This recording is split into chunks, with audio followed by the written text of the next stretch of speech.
Hello, everyone, and welcome back to Guns of Infinity. So, in the last episode, we got to see a little bit of the fallout of the siege of Coringia, and of course, all the bad things that happened afterwards, preceding the siege. And as you saw, it wasn't a whole lot that turned around and happened.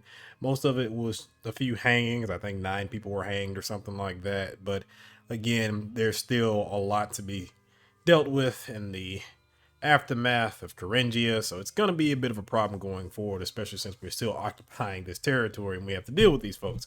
So, and we also got to meet a new Takaran ambassador, so we're going to have to escort him to meet the king. Don't know why, but that's going to be the next thing on the list. So, let's see what we have as far as the state of the war. I think we've already read this particular part. Yeah, we've already read this part. So now we're on to the autumn of 609 and early spring 610. In the autumn of 609, lurid accounts of the sack of Carinthia shocked the courts of the Infinite Sea. In Varsova, in Varsovia, the Takaran Reichssenate once again votes to send an observer to the Terran army in Antar, this time a full ambassador. And in the early spring of 610, reports indicate that Prince Koribird's army is once again on the move, this time towards Havenport's division and Carinthia. So it looks like we're going to be heading towards a pretty big battle pretty soon. Maybe even one to end this game in general. So, Chapter 7, wherein the cavalry officer conveys the Takaran ambassador to his Terran Majesty. You are given 3 days to rouse your men from their winter quarters. Harness is refurbished, horses are worked up, and your men set upon the process of discarding the trappings of a garrison unit ensconced in a comfortable billet to make themselves ready for action once more. It is a process greatly complicated by the simultaneous arrival of your requested replacements, who introduce their own set of headaches. Still, somehow, on the fourth morning after the dinner where you so abruptly receive news of your assignment, you manage to find yourself leading your squadron and its supply train into the square before Caringia's northern gate. Lord Cassius is there to greet you, accompanied by another Takaran. I trust your soldiers are ready, Captain, he asks as you ride up to him.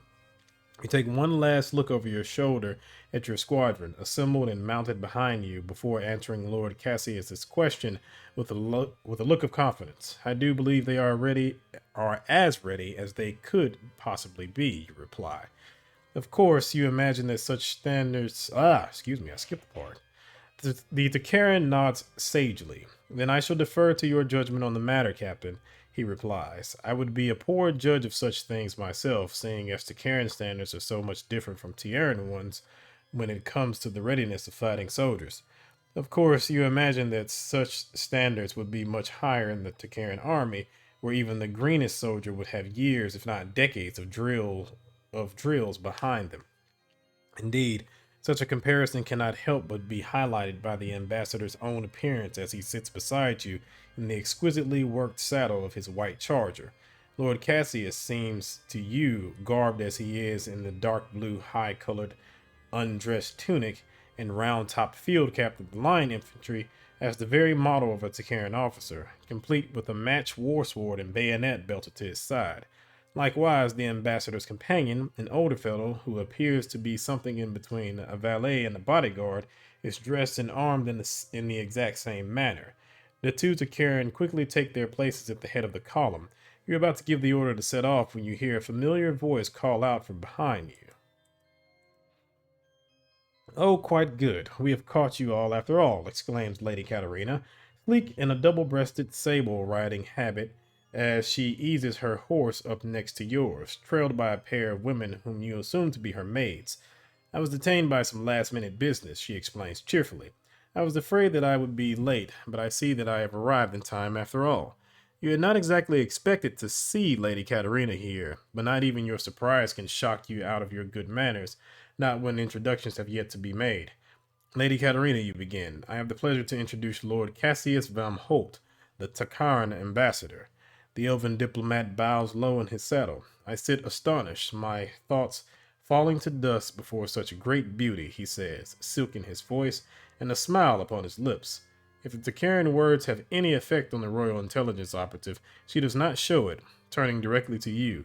I must apologize for the inconvenience, of course, but the exigencies of service requires us to travel the same path once more. You nod. So you are to travel with us. Lady Katarina smiled sweetly. Is that not what I just said? Thankfully, aside from the first surprise, your first day out from Coringia passes without major incident. The road which you have been required to travel upon proves broad and relatively smooth, the mud having been dried hard by the full force of the spring sun. Likewise, you travel unmolested by partisans. Few dare attack this close to Coringia's bastions.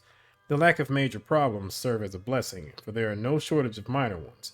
The replacements you receive just before your departure are every bit as bad as you had feared.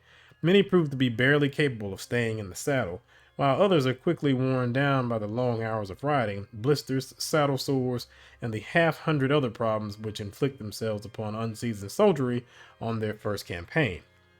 Of course, none of this is your problem. That is what corporals and sergeants are for. Indeed, instead of being inundated by the complaints and sufferings of your new men, you find yourself growing increasingly bored by the long ride. Perhaps it would be best to find some productive way to spend time in the days ahead. Let's see our choices. We have my time would be best served speaking with Lord Cassius. I would like to spend my time getting to know Lady Katarina better. I shall continue to ride with my officers and men. Oh boy, loyalty is a 45 and discipline is a 46. Okay, I'm gonna ride with the men because they do need some help as far as discipline and loyalty go. My God, my health. But yeah, I'm just gonna ride beside them. Maybe they'll turn around and have some type of effect with me being around. Maybe I can, I don't know, impart some knowledge to my lieutenants and stuff. Let's see. You cannot, of course, actually chat with your subordinates. A Tierran officer must observe some level of decorum, boundaries which must be observed, and to converse casually with junior officers or worse, common soldiers, whilst in the open for all to see, is much akin to riding across that boundary at full gallop. This does not, of course, mean that you cannot listen in on your men as they speak with each other, or watch their moods as they ride in column. Such observation does not pass unnoticed for long. 3 days out, you find Lanzaro pulling his horse back towards you, an open notebook in one hand. Sir, he asks as he pulls his mount alongside yours and offers you the book with one hand, might I request that you look these numbers over for me, seeing as you do not appear to be busy at the moment, he asks. I fear I may have made some mistake in their calculation. You give the relevant equations a glance. Almost immediately, you spot two errors, rather obvious ones. It does not shock you to know that the expensive tutors your family hired to teach you maths had done a rather better job than whatever half-literate rustic had schooled your staff sergeant. It's only after you point out the corrections that you take a second, closer look at the notebook itself, or rather the names of your squadron's men written in neat rows down the margins, each accompanied by a sum of money. Staff, you ask, is this a ledger? Lanzaro nods. It is, sir, he answers after a moment of hesitation. You feel your suspicions rising. For what purpose? For the welfare of the men, sir, your staff sergeant replies. A lot of the lads are young, sir. Too young. For many, this is their first time away from home, the first time they've had real money in their pockets. They don't often spend their pay wisely, he shakes his head. Oftentimes, a man wakes up the day after he's paid poorer than he was the morning before. And this ledger is to rectify that problem, you ask. How exactly?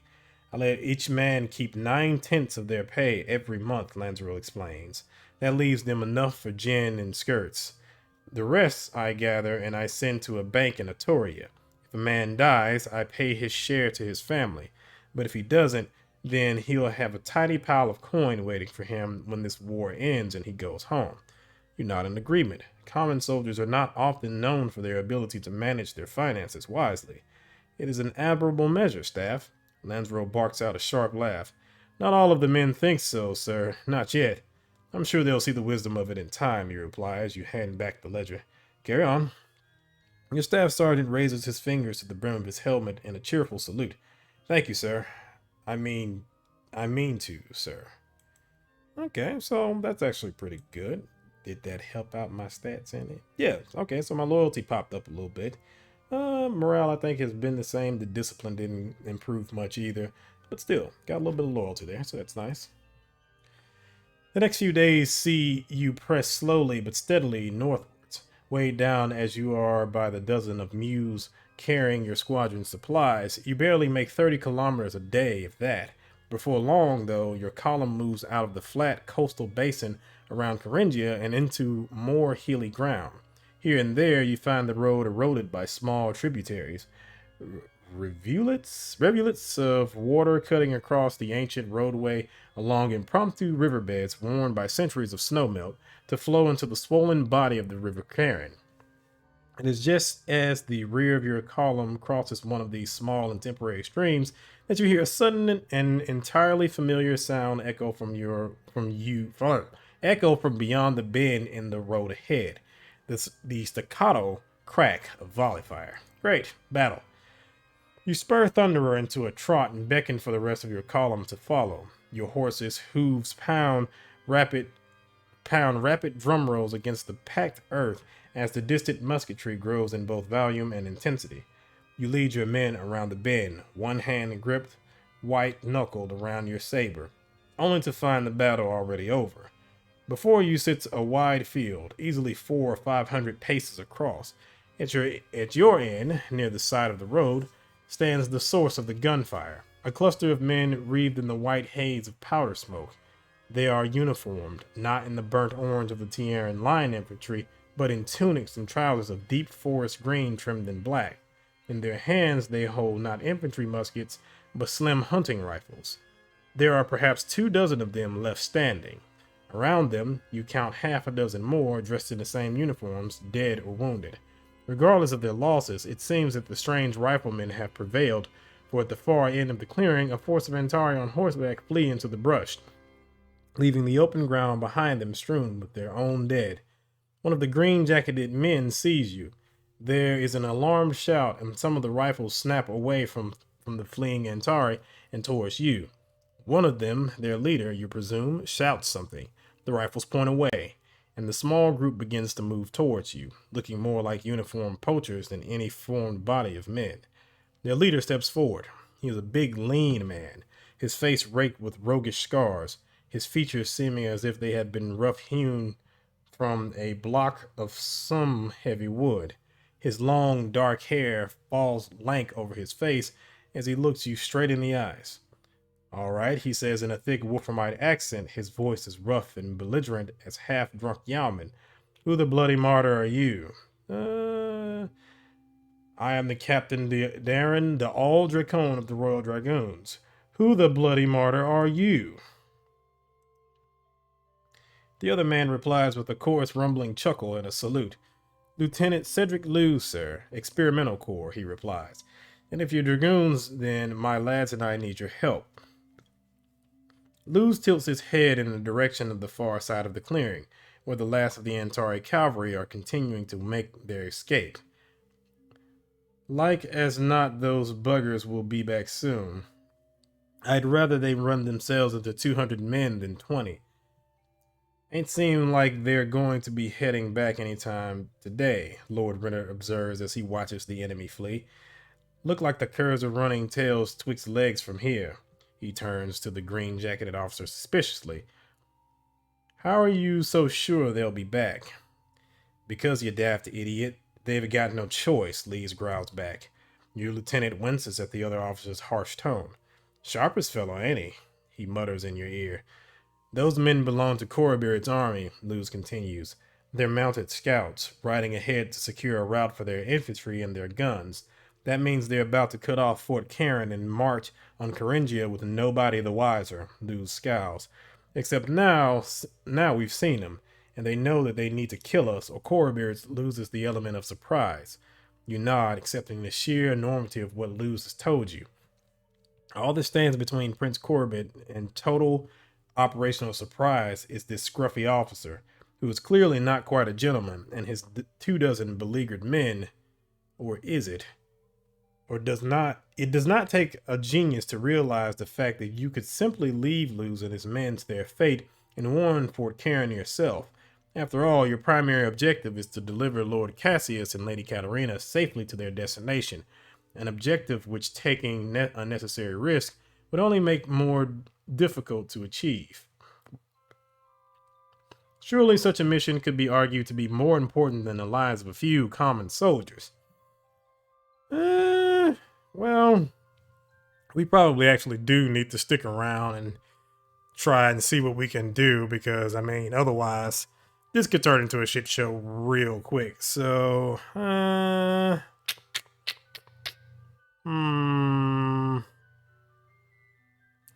let's see. You sure retreat is not an option? I know the distinct lack of the all in your name, Lieutenant Luz. Very good. Rule in hand.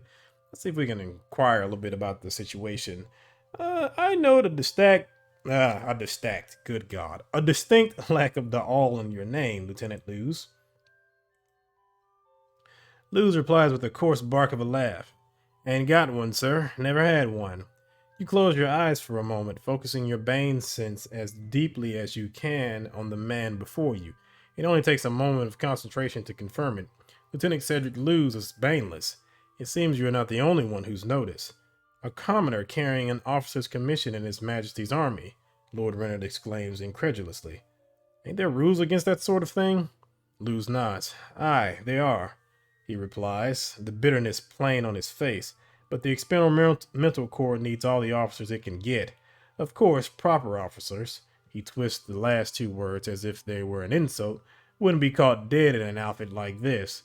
With a wave of his hand, he encompasses not just you, but your 3 lieutenants behind you. Proper officers, they want loot to buy their way up, and the sort of glory that gets them knighthoods and fame, and the gratitude of kings, he says, looking you straight in the eye. Aye, that's what you are, a proper officer, looking for the things that proper officers want, and you'll find none of that hunting partisans through a forest at the head of 3 dozen ex-poachers and broken men, he shakes his head. Nah, this ain't work fit for proper officers, so they came to me and asked if Sergeant Major Cedric Luz would like to be a brevet lieutenant for as long as His Majesty's government requires. He laughs again, sour and bitter. And being a bloody fool, I said yes. So, Luz holds a brevet rank. He might call himself an officer, and he might wear an officer's rank, but he certainly holds no permanent commission within the king's army. You suppose that when the experimentals are disbanded, he will revert to his regular non-commissioned rank. Let's see here. A pity that the army could use officers like Luz, common or not. Good, men like Luz might serve as a stopgap, but no more. Even giving a commoner brevet officer rank goes too far. No, I mean, we need all the help we can get, so pity the army could use officers like Luz, common or not, so. From what you've seen, Luz seems to have done a fine job as an officer thus far, certainly better than certain proper officers whom you have met in the past. Indeed, it seems a pity that he must be returned to the ranks once his brevet promotion is rescinded. Still, the baneless are not allowed permanent officers' commissions for good reasons. While some common soldiers like Luz might show talent for leadership, they lack the natural talent for command which all Banebloods are born with. The best baneless might prove better than the worst Banebloods, but that does not mean all baneless are fit to lead. You can only think that men like Luz and your fellow dragoon Casarosa, who have managed to serve tolerably as officers despite their lack of Bane blood, represent the exception rather than the rule. It is a shame, though, that an exception cannot be made for the few Baneless who prove themselves exceptionally suited for an officer's commission. Okay, so we have a little bit more info on what's going on here. Let me see. Are you not capable of holding out by yourself? You're sure retreat is not an option? Yeah. Let's see what's up. With 24 of the best infantry in the king's army, I could hold out all bloody day, Luz scoffs, though you can tell that at least some of his confidence is bravado, more fit to inspire the men behind him than reassure you. Then the other man frowns. It wouldn't be easy, though, or cheap. He looks over at the handful of green-jacketed corpse which mark the bloody patch of ground but the experimentals had stood their ground. They've already bled us some, and when they come back, they'll bleed us more. He turns back to you, not with a look of sadness or despair, but with the pained, blunt look of a workman faced with a fresh load of stones, or a surgeon about to cut someone's leg off. Aye, we'll hold out, but I'll lose half my men doing it if we go it all alone. Rifles can kill a man from a distance, but we don't have enough of them to keep them from getting close. Luz looks at you, past you, to the ranks of mounted soldiery assembled behind you. With your dragoons, we'd have enough guns to keep the enemy at a distance, shoot them down before they could close, pick them off until they lose their belly for fighting. You nod. The experimental corps officers has a point. Staying to help would make things safer for him and his men, at least. You, on the other hand, will be risking your men and your mission. You do not know if your dragoons' carbines and the experimentals' rifles will keep the enemy at bay, as Luz claims. The Antari might return with greater reinforcements or firelocks of their own. You do not consider yourself a callous man, but even you must admit that the lives of a handful of infantry seem to pale in comparison to the importance of your own mission. Yeah, I mean, that's true, but at the same time, we still need to do this mission. And also at the same time, I think our men need some experience. So this will be a good little fight for them. So, very good. We'll lend a hand. Luz nods, though his smile is hard and grudging. See, that wasn't so hard a decision after all, was it? A new voice comes from behind you. Then you shall fight, Lord Cassius asks as he rides up to you. Most interesting. I shall have to watch closely. On the contrary, Lady Katerina interjects as she too rides up to the head of the column. Your Excellency's safety is our top concern. You must withdraw to a safe distance. The Takaran aristocrat answers with a derisive snort. My lady, I am quite capable of handling myself in battle. I am certainly not to be frightened by some poorly drilled rabble, the likes of which even mere Tierran line infantry might see off. He turns to Luz apologetically. No offense. The green-jacketed officer grunts. In this position, he has no doubt heard worse insults. Lord Cassius smiles brightly. Besides, he gestures to his attendant, still silent in the saddle beside him. Lude will keep me safe, will you not? The Takaran servant nods. Ilha Merhir, he replies stolidly, as if the task of defending his master's life were no more mundane than brushing his coat. Katerina only seems to meet Cassius's assurances with fresh insistence. While it is known that Takarans possess many natural abilities that humans do not, invulnerability is not one of them. One stray shot might precipitate a diplomatic catastrophe. Thus, it would be best to keep the ambassador away from any fighting.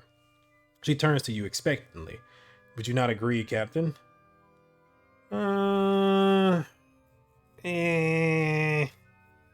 Well, shit.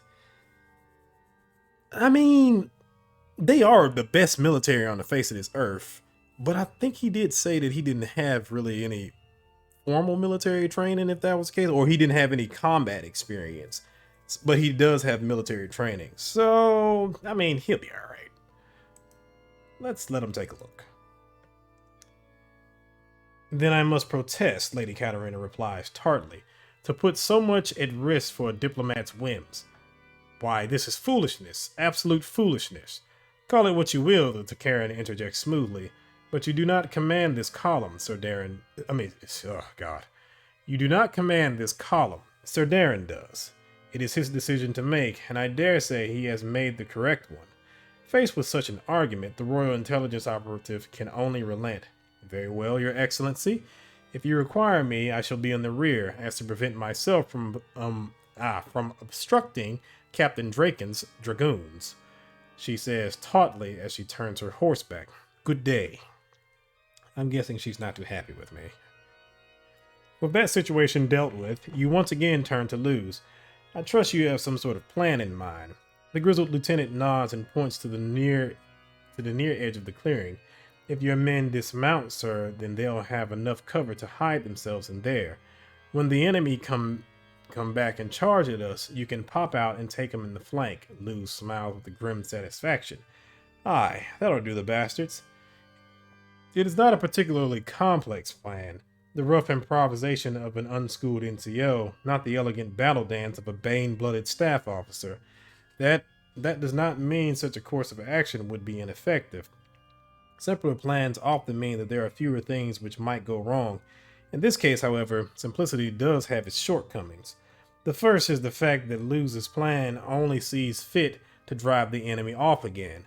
While catching the enemy in a sudden crossfire might inflict heavy casualties, a great number of the enemy are likely to get away. Secondly, there's the fact that the plan would require his own experimentals to remain in the open, a sitting target for the enemy should they not be repulsed by your sudden volley.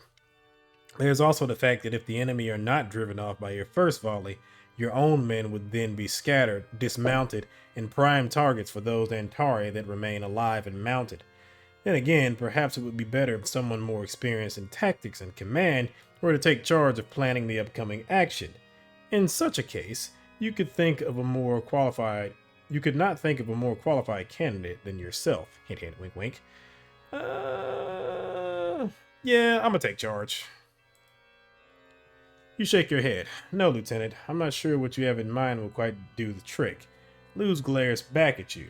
"You think you can do better?" he growls, throwing all pretense and courtesy aside, his frustration amplified by his impotence. After all, he is a lieutenant, a brevet lieutenant at that, and is in no position to disregard the opinion of a captain. One of the experimentals, a brown-haired, brutish-looking man with sergeant stripes on his arm, elbows his way through.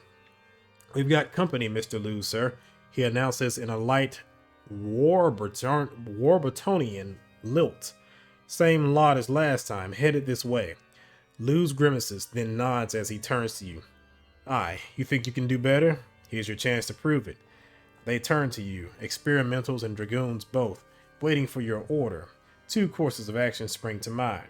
First, you could pull your dragoons back behind the bend in the road, using Luz's men as bait to lure the enemy close before unleashing your mounted dragoons in a great countercharge to the Antari flank. The risk would be great, both to your men and Luz, but it's your best shot at wiping out the enemy.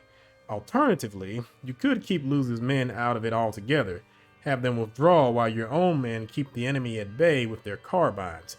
If you could beat the enemy back with the weight of your fire alone, it would certainly be less chancy than throwing your men into a melee. Huh. And then, of course, both of these plans have risk, because if I turn around, well, my men are very experienced, so inexperienced, I mean. Let's lure them in. I think luring them in would probably be the best situation in this case, because of course it would not put my men in a direct fight, not yet at least. And hopefully we'll have the element of surprise with us too, so yeah, I'll lure the enemy in, then hit them with a countercharge. Hopefully it'll be easy pickings, hopefully.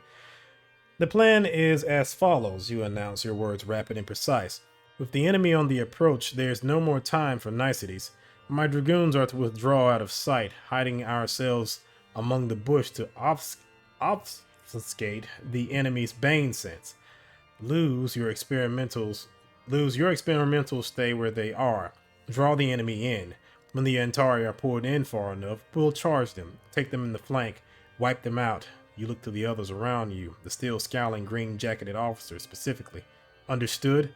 A chorus of affirmatives. "Understood," Luz replies grudgingly, his expression still bitter. "Very good," you reply, letting Luz's continued rudeness slide, at least for now. "Prepare for the action." You watch the Antari from afar as they burst back into the clearing. You can see them clearly through your field glass, but they evidently do not see you sitting astride Thunderer, just far enough up the road to have a clear view of the enemy. No, the Antari are focused entirely on Luz and his band of riflemen. Already, the experimentals are spreading out in a loose formation and opening fire, filling the air with the sharp cracks of their skirmishers' guns. Some of the Antari drop from their saddles, shot down at the impossible range of 300 paces. The ground begins to tremble under the weight of the Antari hooves. There cannot be more than 70 or 80 of them, but even such a relatively small force can make the ground tremble beneath you. Luz's men begin reloading as the range begins to close with frightful speed. Even formed up, the experimentals would be too few to resist a frontal cavalry charge for long. Scattered as they are, they would serve as little but targets once the Antari got close. If they got close. You fold up your field glass and reach for your saber. Beside you, your officers tense themselves for battle. Lord Cassius sits on his own mount behind them, his hand resting easily on the gracefully curving hilt of his war sword. The Antari are less than 200 paces away, more than close enough for you to spring your trap. Dragoons, draw swords. The air fills with the rasp of barred steel, so very loud in your ears. Beyond the Antari continue forwards, oblivious, presenting you their exposed flank in their obstinate bravery. Dragoons, charge. The Antari do not see you. So intent are they on wiping out Luz's embattled knot of infantrymen that they seem to have been rendered almost blind to their flanks. Even as your men advance into the clearing with sabers drawn, even as you spur your horses to trot, to canter, and to galloping fury of the charge, they do not see your squadron until the very last moment, when the thunder of your horses' hooves drown out the noise of their own, and the first of your dragoons slam into their exposed flank. Too late. You don't quite manage to keep your formation together as you charge your men home. Your dragoons hit the enemy in bits and pieces. The enemy recovers quickly. With the force of your charge wasted by its scattered impact, the Antari are quickly able to reorient themselves to face you. The charge that was supposed to sweep the enemy away has instead devolved into a grinding melee. Things have gone terribly wrong. Soon the clearing fills with the sound of steel on steel, of the dying screams of horses and men. Your bane senses tugs your eyes to the left, just quickly enough for you to see Lord Cassius beside you. His expression is a ferocious mask of terrible serenity, and the dark wreathed steel of his war sword twirls in his hand as light as a feather. The tugging in your mind flares in time with each cut, as the encircled blade slices through flesh and bone as if they were air, and steel as if it was water. Your dragoons and the Antari butcher each other in a clashing cloud of limbs, blood, steel, and death. Confusion reigns as your ordered plan devolves into a bloodbath, man against man, horse against horse, blade against blade. Finally, it is your superior numbers which win the day. The Antari begin to run in twos and threes, bloodied men atop blown horses, limping away from the fight until there are none left still standing. Your men, those left alive, do not pursue. They too have lost their belly for fighting. Lord Cassius is not 5 paces distant. Sloppy, so very sloppy, he mutters to himself as he idly cleans the gore off his blade with a silk cloth. The air is rank with the stink of spilled blood, voided bowels, and sorrow. The clearing is covered with dead, more than 24 of them yours. It is a calamity, absolute calamity. Bloody martyr, Luz exclaims as you and your dragoons make your way back to the experimentals. I can't say your lads lack for bravery, but they could use a bit more drill. And you, Sirrah, Lord Renner mutters under his breath, incandescent with rage, could use 200 lashes to beat the insolence out of you. The green-jacketed officer shakes his head. No, but that can wait. What's important now, sir, is that your men spared us a hard fight, and you have my thanks for it. Okay, so we did win the battle at the very least, even though it kind of turned into a bit of a shit show. But, you know, at least we still won. You might thank me with a drink once we reach Fort Karen. You might thank me by not behaving like such an uncouth lout. We'll just go with this. Luz grins wide. Are you sure you'd want to be seen with a disreputable type like myself, sir? He asks. Wouldn't look good for a proper officer to be talking to some gutter snipe like me. I'll find a way to survive, Lieutenant, you reply dryly. The experimental corps officer barks out a sharp laugh. Ain't all bastards, are you? He nods. Aye, we'll lead you the rest of the way to Fort Karen, and I'll be happy to buy you a drink, sir. Over the next day, you continue north along the road until finally, near sunset, you spy a mass of earthworks and palisades crowning a steep hill by the river, Fort Karen. So, we finally made it to Fort Karen, where apparently we're going to be dealing with the king, or at least the Karen embassy, no, the Karen ambassador will. Needed something to drink. When you first laid eyes upon the outpost that would become Fort Karen nearly 8 years ago, the site had possessed little more than a few blockhouses of logs and sod, surrounded by a low palisade and garrisoned by less than 100 men. You had been a cornet then, with a commission less than a year old and half a dozen men under your command. Now you return as a captain with a full squadron at your back, not to an outpost, but to an immense complex of breastworks, gun positions, palisades, blockhouses, and outbuildings. A sprawling network of defensive works garrisoned by more than 2,000 men. Within, you find that Fort Karen has grown in other ways as well. The outpost, you remember, barely had enough basic amenities to keep its scraped-together garrison of grenadiers and dragoons alive.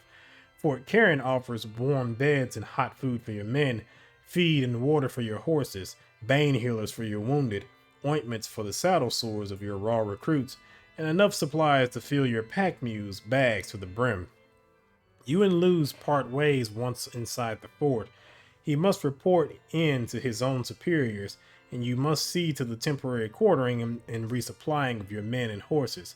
By the time you are finished, it is nearly pitch black, and the cool spring day has long since given way to a chilly night.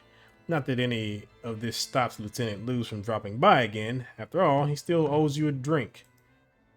Also, I forgot to check on the men. Let's see.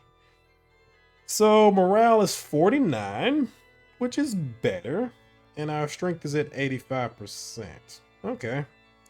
Our discipline still hasn't gone up, but still, I mean, we're doing pretty good as far as the morale goes and loyalty goes.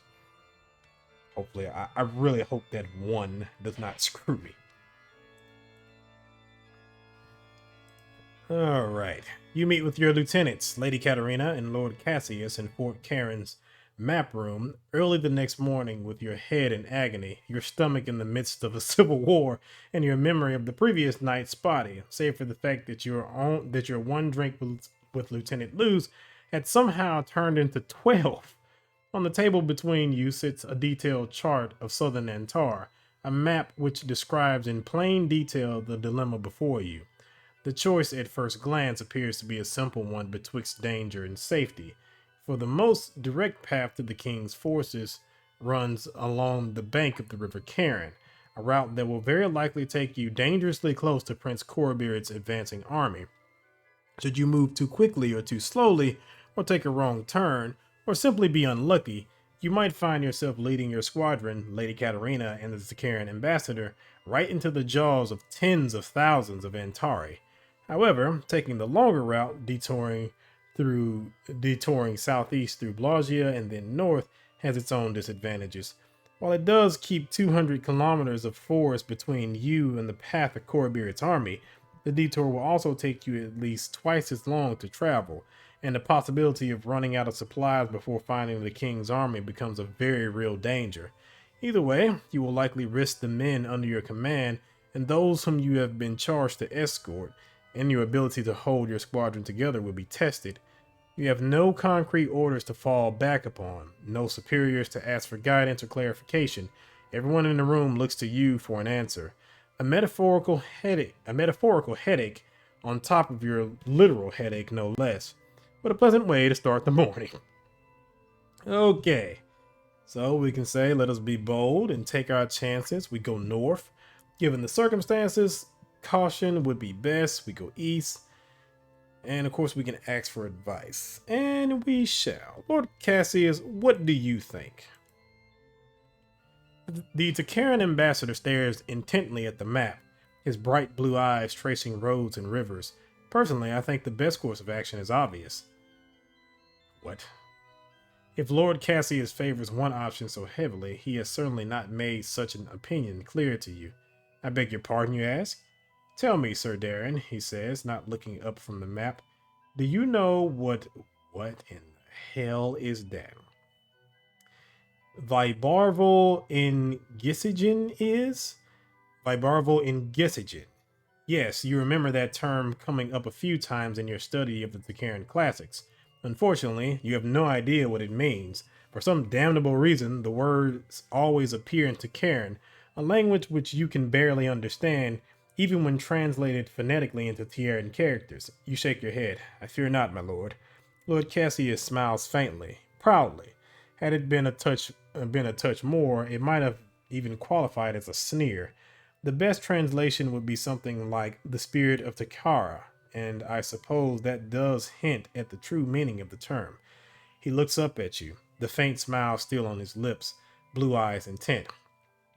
Vibarval in Gesigen, it is determination in the face of adversity, boldness in the face of risk, and if necessary, sacrifice in the face of calamity. A Takaran officer would not even think twice. They would pick the boldest path. They would marshal every speck of determination at their disposal to sweep aside any obstacle, and they would prevail. Lord Cassius's expression is pride in all its glory, and his words are tinged with imperial triumphalism. It is that sort of thinking which made Takara the greatest power in all creation, and it is that sort of thinking which keeps it that way. For a moment, you think the diplomat might even go further. Instead, he checks himself.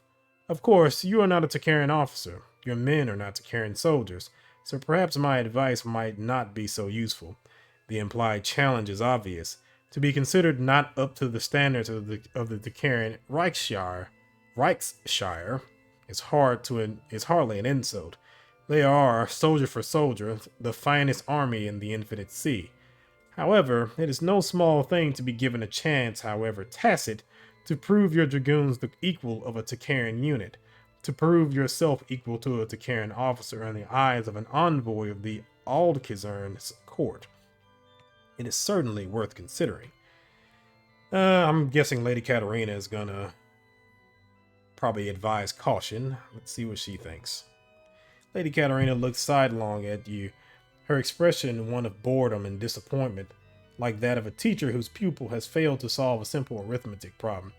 Your assignment must come first, and any factor which might jeopardize the successful completion of that assignment must be avoided if possible. The young noblewoman leans forward and places one slim finger squarely on the road east. With such factors in mind, the road which keeps us furthest away from the entire army seems the obvious choice. So you advise cowardice then, Lieutenant Blaylock growls. I would advise caution, Lady Katarina replies in a tone so cold that if it even seems to check your ill-mannered subordinate. One might understand that certain individuals would find it difficult to grasp the concept, but the well-being of a Takaran ambassador is a matter of paramount importance to Tiaran interests. Thus, it may do great injury to His Majesty's government to see it imperiled, be it by the enemy or the rashness of His Majesty's own soldiers. Of course, she continues, as she looks to you, smiling sweetly, any officer of the king with experience and rank sufficient to see the wider picture must well realize that. The amount of shade, good God. Well, I mean, she does have a point, but at the same time, how long is this other path going to take? And it might end up screwing us in the long run, too. I guess I'll go ahead and ask my other lieutenants what their opinions are.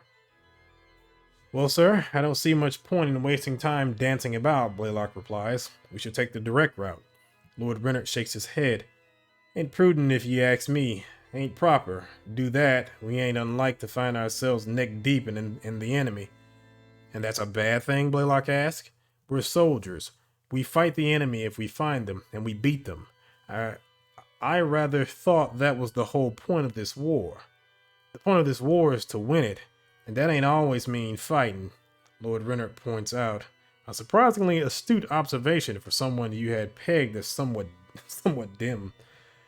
At the moment, it ain't mean nothing but delivering His Excellency the Ambassador's safe to His Majesty. I should probably remind you that the longer route isn't necessarily the safer route, Lieutenant Sandero interjects. Have either of you considered the fact that we can only carry so much food and fodder with us? If we take the longer route, there is a very real chance that we will run out of supplies before we reach our destination. Sandero's words only make your other two subordinates glare at him. Unable to come to an agreement, your lieutenant settles for peering sullenly at each other, unyielding. Well, it doesn't look like you'll be getting any solid consensus one way or another.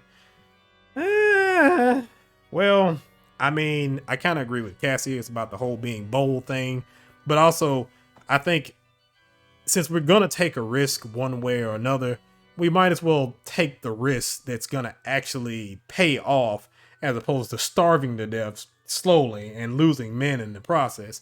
Either we're going to fight or starve to death. So if I have to choose to fight, then I'll choose to fight. So let us be bold and take our chances. We go north. Your decision sets the room in motion. Both Lord Renard to your left and Lady Katerina to your right open their mouths to object.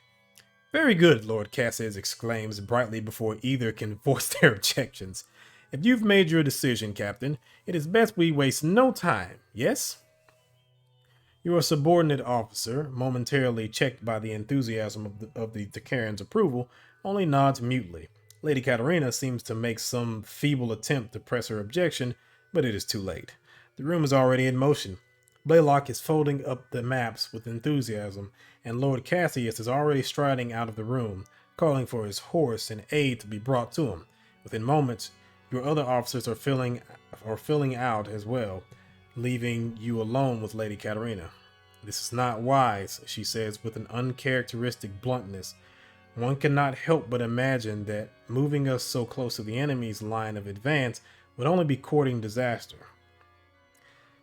I mean, I don't want to be too rude to her, but at the same time, this is my command, so I mean, she's gonna have to follow it one way or another. I command here, my lady, and it is my decision to make. Seems to me that the ambassador would disagree with you. The alternative will be no less risky, my lady, and that's pretty much my opinion on this. Lady Katerina shakes her head. My sources tell me that we are in the midst of a planting season. There will be no partisans on the road. You shake your head back. I was not referring to the enemy, my lady. More the fact that we shall likely not be able to carry enough supplies to see us to the king's forces, should we take the longer route.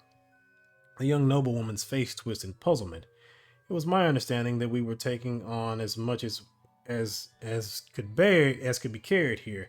Should that not be enough even for a journey of 2 weeks? Again, you shake your head. It takes a great deal of food and fresh water to supply a squadron of fighting men, and even more to keep the horses fit. Our mules may not be able to carry enough. Lady Katerina's eyebrow rises. Cannot we simply allow the horses to graze if needed? You fight the urge to bluntly call the young lady's suggestion the idiocy that it is. You take a moment to phrase your reply more delicately. I fear that horses used to army fodder will sicken quickly if forced to move the spring grass without a protracted period of transition.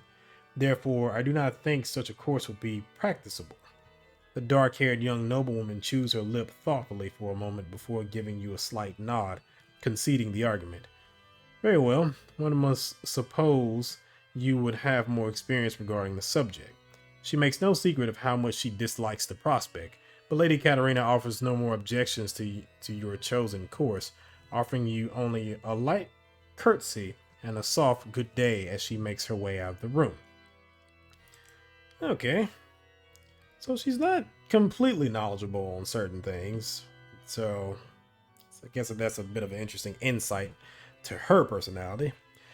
When you depart Fort Karen, your mind is a storm of possibilities, your head wrought with the most extravagant fantasies. The notion of encountering Corbeard's army on the road ahead keeps your thoughts darting to and fro with possible scenarios, solutions, and outcomes. If you do find the enemy, you must meet him with courage and alacrity. Of that, you are sure you keep your eyes wide open for any sign of a potential foe.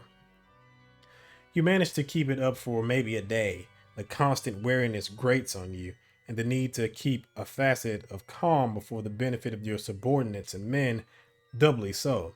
As your column moves further north, you begin to tire of staring at the same shimmering flow of River Cairn to your left and the same receding edge of the great forest to your right. Then, one morning, a week out of Fort Cairn, as your men break camp, one of your sentries points you towards a great dark mass in the distance on the far side of the river. Still half asleep, you have Marion fetch your field glass. You train the telescope towards the distant anomaly. What you see grasps your heart with a jolt fit to shock you awake. Men, thousands of them, marching south in a great mass beneath a forest of banners. Even from such a great distance, you can see the ground tremble around them and the glitter of the morning sun upon vast arrays of armor, musket barrels, and bayonets. At their head marches a long line of drummers, and at the center, two flags, the silver double-headed eagle on red of the League of Antar, and the sword-carrying bear of Prince Corbirit. Oh, shit. I'm not gonna have a fight now, am I? For a brief moment, your thought seems to freeze in mid-stride. Then reason masters shock, and the part of your mind which has been so heavily exercised and developed in your years as a soldier of the king takes over. You take a deep, calming breath, then another look, only to find the situation somewhat less dire than it seemed at your initial glance. Firstly, there is the fact that the force you are looking at is plainly not the whole of Corbirit's army. You estimate the strength of the force on the other side of the river to be, at most, a column of 6,000 or 7,000. Perhaps Corbirit has split his forces for some reason or another. Secondly, there's the fact that the Antari force is still across a river, at least 5 or 6 kilometers away by your reckoning. Too far for the Bane signal of even such a massive column of humanity to register in your mind. It would take them 2 or 3 hours to march those men to within range of you, and by then your dragoons shall be long gone. Still, your nerves are mastered but not gone. Though the force can only be a portion of Corbirit's dreaded army, it still outnumbers your own squadron by a vast margin, and even at a distance, the sight of it impresses you with a great deal of awe and more than a little fear. The immense mass of peasant levies armed only with improvised weapons and sullen bravery, the ferocious light horsemen, and of course, the terrifying sight of the church hussars, the men who smashed the Tierran cavalry into flinders at Blagia with their monstrous lances and bane-ruined sabers, looking invincible atop their immense chargers and clad in their shining bane-hardened armor. There is also a new, perhaps even more disconcerting element among them. At the center of the enemy mass marches another force of infantry, men the likes of whom you have never seen in the Antari army.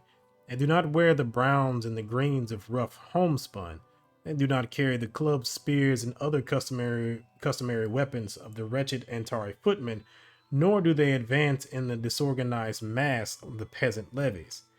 No, this new group wears identical overcoats of light gray and tall black caps, which to you look very much like peaked shakos. Each carries an identical pack on his back and a musket in his hands.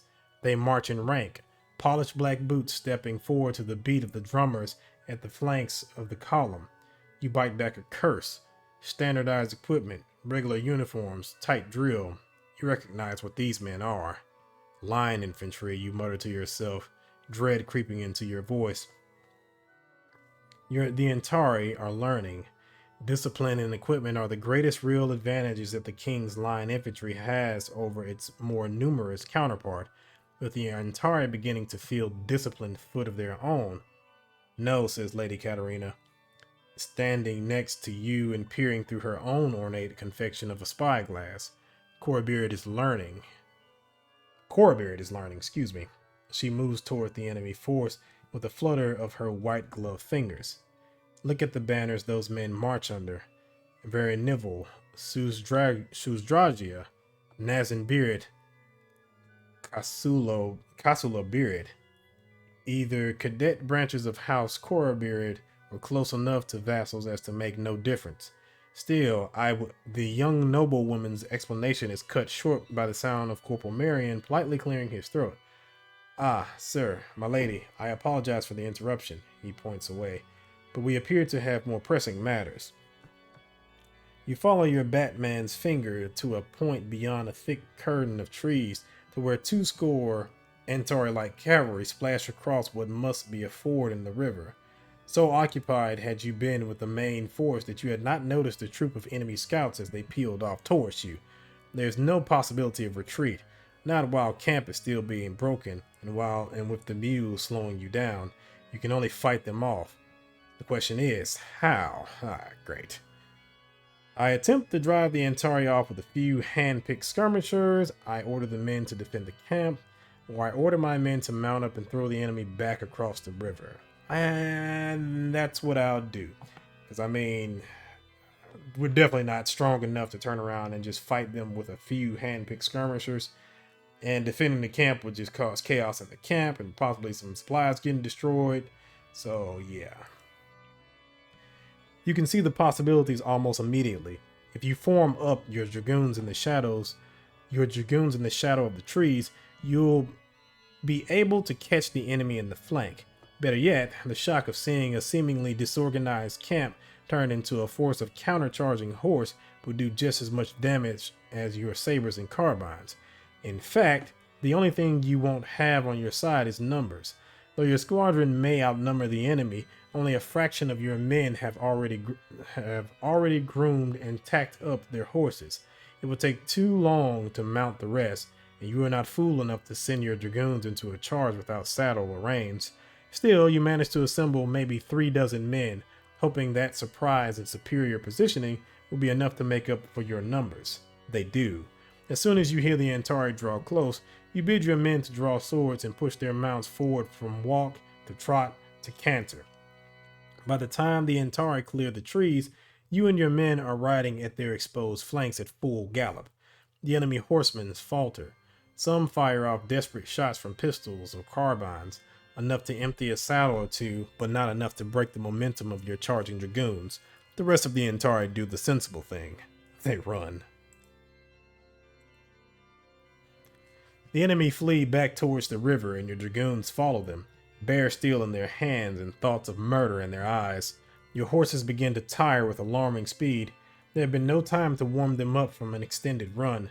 You can feel Thunderer's heart pounding and lungs straining under your saddle as you urge your mount to keep up the pursuit. Still, you keep at the enemy's heels. Carbines crack from your left and right, and one of the Antari tumbles from his saddle with a high scream.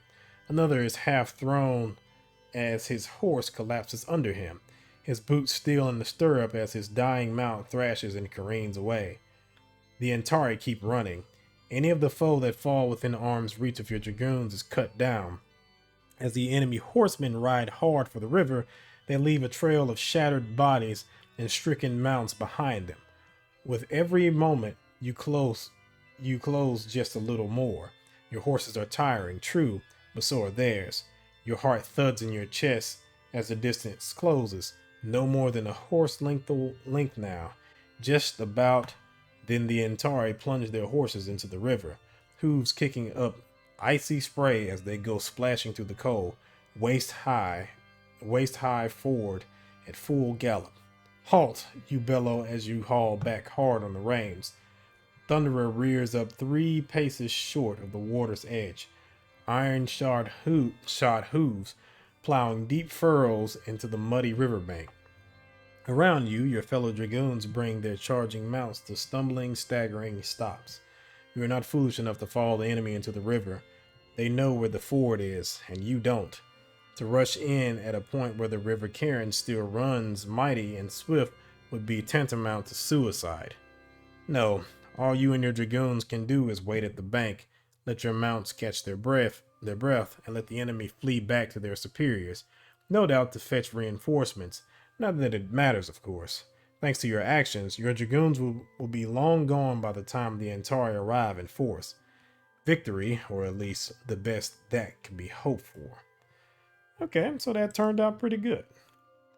And did that help our men improve any? No.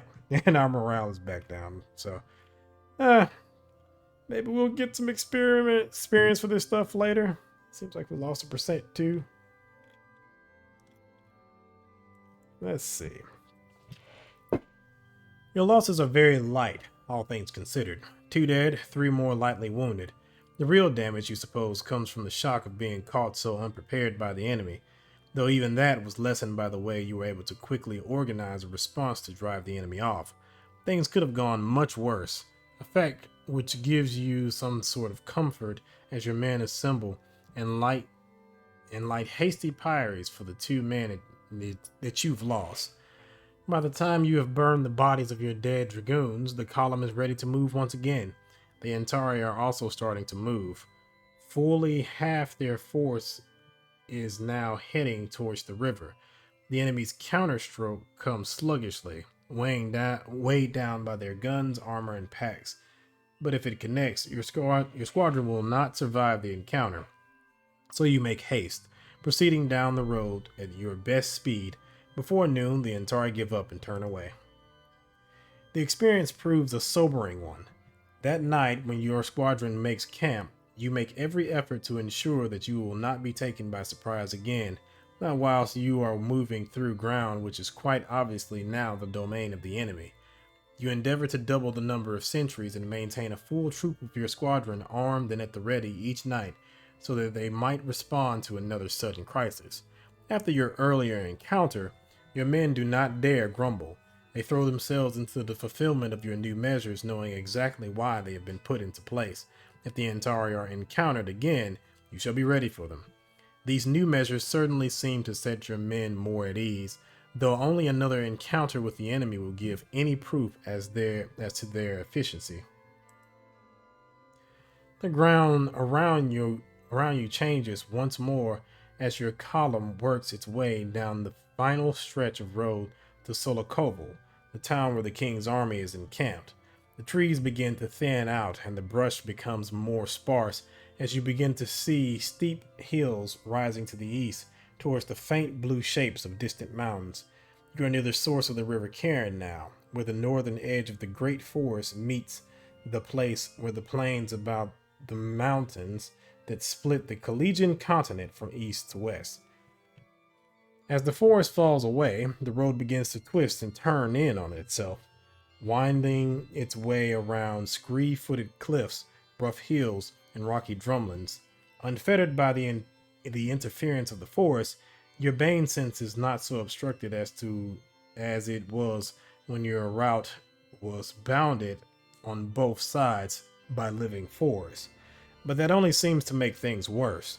Instead of a solid wall of interference on either side of you, the chaotic profusion of bushes and isolated clumps of trees that cover the hilly ground seem only to play merry havoc with your senses, littering them with potential threats and hinting at the possibility of an ambush behind every rocky outcropping, an enemy skirmisher atop every hill. It is thus perhaps understandable how you do not realize that your column is not alone until you turn a forested bend to find yourself not 30 paces in front of them. They are mounted, all 7 of them, on superb horses. Most of them wear the bright jackets of a noble house's livery, of a vaguely familiar pattern. Some carry carbines, the others slim lances. All of them look like veterans, hard-faced, and their weapons leaping to hand as you appear before them. Their leader is of an entirely different caliber. She sits in her saddle astride, like a man, but with all the straight back bearing of a high-born lady. She wears the tight-cut frogged jacket and trousers of a lancer officer, both of which do little to hide her full-bodied figure, the softness in her features behind the intensity of her expression, and the severe style of her chestnut hair. She is, to put it bluntly, like nobody you've ever seen before. She's also pointing a pistol at your head. A full squadron of cavalry approaching the encampment of the king's division from the general direction of Prince Corbirit's army, the young lady muses in the polished mezzo soprano of a Warburtonian noble. Ain't that seem the tiniest bit suspicious? You open your mouth to explain. The woman responds by pulling her pistol to full cock. Your jacket is green, gray, and crimson, double-breasted. Your helmet is black leather, silver fittings, white and red plumes. She rattles off. You are dressed as Royal Dragoons, a regiment which is currently stationed with the Duke of Havenport in Coringia. That makes you an imposter. She peers down the sights at you with bright green eyes. So what I would like to know is who you really are. It is at this moment that you hear the slow beat of hooves approaching behind you. Might I inquire as to why we have stopped? Lady Katerina begins only for her eyes to widen in recognition. Ellie? Then louder with a genuine cheerfulness. Ellie! The woman before you lowers the pistol, one hand deftly slipping the hammer forward as her expression turns from hostility to delight. Rena, I thought you were in Coringia. Lady Katerina, animated by a brightness which you have not often seen in her, shakes her head. I was, now I am here. She turns to you. Sir Darren, I present to you Lady Eleonora de All Wales, Countess of Wales. Wait, Wales? Isn't that Davis? Is she some kind of Davis? Because I think wasn't his last name Wales? Anywho, with the lightest of smiles, she turns back to the Countess. Ellie, Lord Captain Sir Darren de All Dracone of the Royal Dragoons. Her smile turns impish. Yes, Ellie, the real ones. Oh, but my apologies. You fought with Rupham's army at Blagia, the Countess exclaims, though how she knew of such a thing is beyond you. I should have recognized you. She peers at you, then past the men sitting uneasily in their saddles behind you for a moment before glancing at Lady Katerina. A diplomatic escort?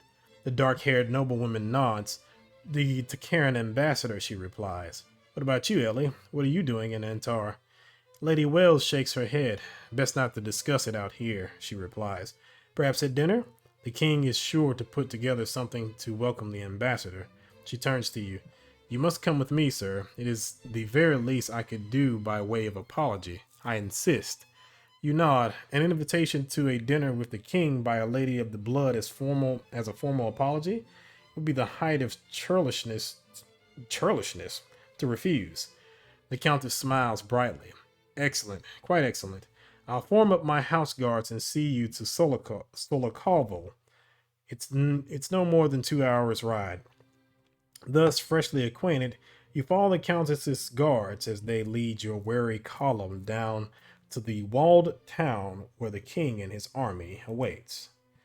All right, so we will stop it right here, and in the next episode, we'll have Chapter 8, wherein the cavalry officer is made familiar with the affairs of those forces commanded by His Majesty the King. So, but yeah, I'm kind of curious about this. Is she some kin to Davis? Because I think it was Davis de All Wales, but I could be wrong. Let me see. So we have personages of, let's see, Laylock, Caius. Oh, it was Elson. Okay, all right. Yeah, I had that mixed up there. Okay, so Davis de All. But where have I heard Wells before? I feel like I've heard that name somewhere. Havenport, Marion, Eleanor de All Wales, Countess of Wales, Tyrian noblewoman and civil servant, currently in Antar at the behest of Grenadier Square, orphaned by the death of her father at the Battle of Blagia in OIE 607. Baneblood. So her father was at Blagia. Who, though? I have to look back at some of my older videos to see. But I know I've heard that name. So, anywho, that ends this particular chapter. And in the next chapter, we will go ahead and see what's going on with the king and see what he has coming for us and see what our next mission is going to be. I'm pretty sure it's going to be a big one if we had to turn around and guard the Takaran ambassador. So, If you like the video, like the video. If you want to see more content like this, subscribe. I have plenty of things on the channel right now, and I will have many other things in the future. If you have any questions, comments, concerns, please leave them in the comment section, and I will get to them as soon as I possibly can. And again, thank you for watching, and I will see you in the next one. See ya.